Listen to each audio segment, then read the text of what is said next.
So this is around 1.3 kilos. So subukan natin pakainin itong mga ka-farmers ng ganito karami kung maubos nila.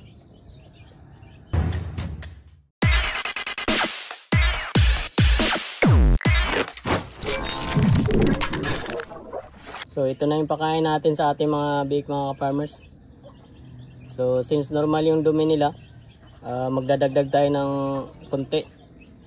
Gawa nung bitin yung 1 kilo na binibigay natin. So this is around 1.3 kilos. So subukan natin pakainin itong mga ka-farmers ng ganito karami kung maubos nila. Kung hindi nila kayang ubusin, so stick tayo sa 1 kilo. Ito yung pakain nila, starter.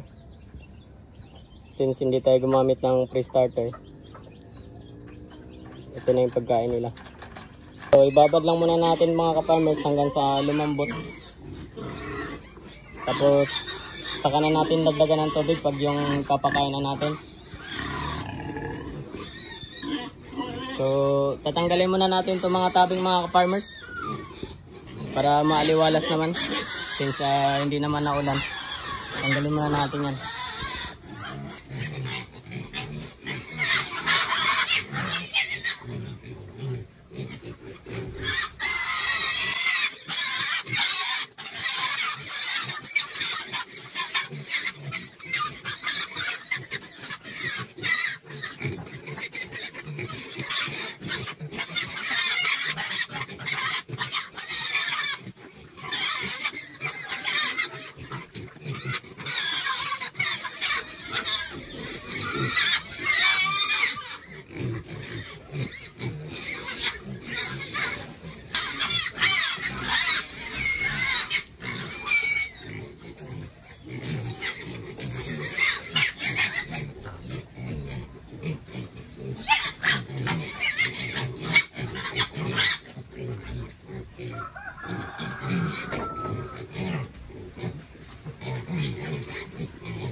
Sobrang gutom na nila mga ka-farmers.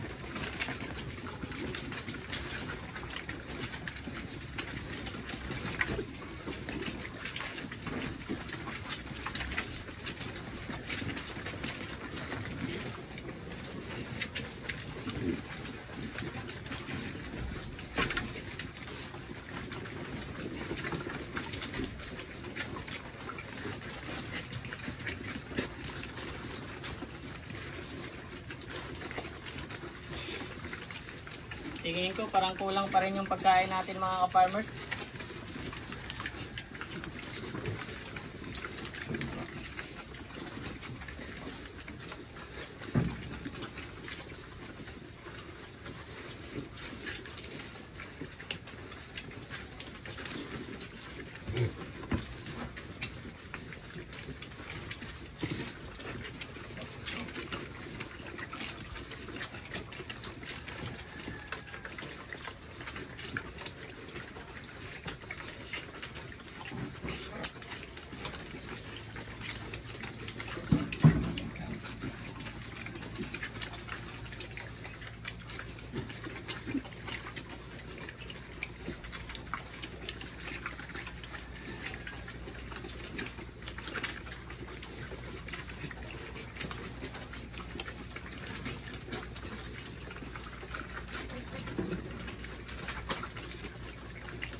$1.3 na yung pinakain natin yan.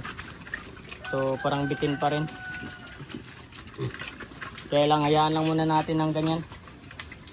Observe muna natin. for how many days. Pag normal pa rin yung ano nila, dumi nila. Although malapit na mag-season to mga ka-farmers. Kasi 21 days na sila ngayon from the day of weaning. So malapit na to. Pag mag-exact isang buwan na sila mga ka-farmers, bali dadagdagan na natin yung ano, pagkain nila ng marami. Kasi hindi na yan basta-basta babasa yung dumi nila pag ganun. Kasi yung 1.3 na pinakain natin mga ka-farmers, makikita natin yung tiyan nila hindi pa nga ganun ka busog. So ubos yung 1.3 natin mga ka-farmers na pakain. So ganun sila kalakas kumain mga ka-farmers. Grabing init mga ka-farmers. Tagaktak yung pawis ko. Ang ating mama pig nagpapakita na ng sign ng heat. Ayan o. Pula na yung ano niya, pimpim niya. So malapit-lapit na to mga ka-farmers. Pero wag muna nating pilitin. Gawa ng nasa mga 5 months pa lang to since birth. So hayaan na muna natin. Maybe by December pwede na to. Pero kung titingnan natin yung katawan niya mga ka-farmers ay talagang ready na siya. Pero hayaan muna natin na mag-develop ng gusto yung hormones niya.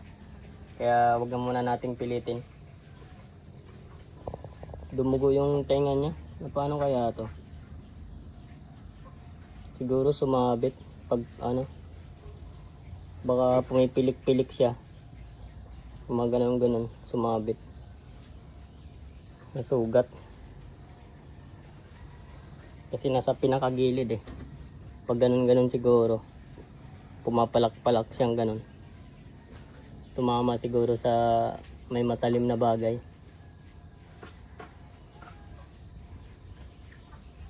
So okay mga ka-farmers. Happy farming.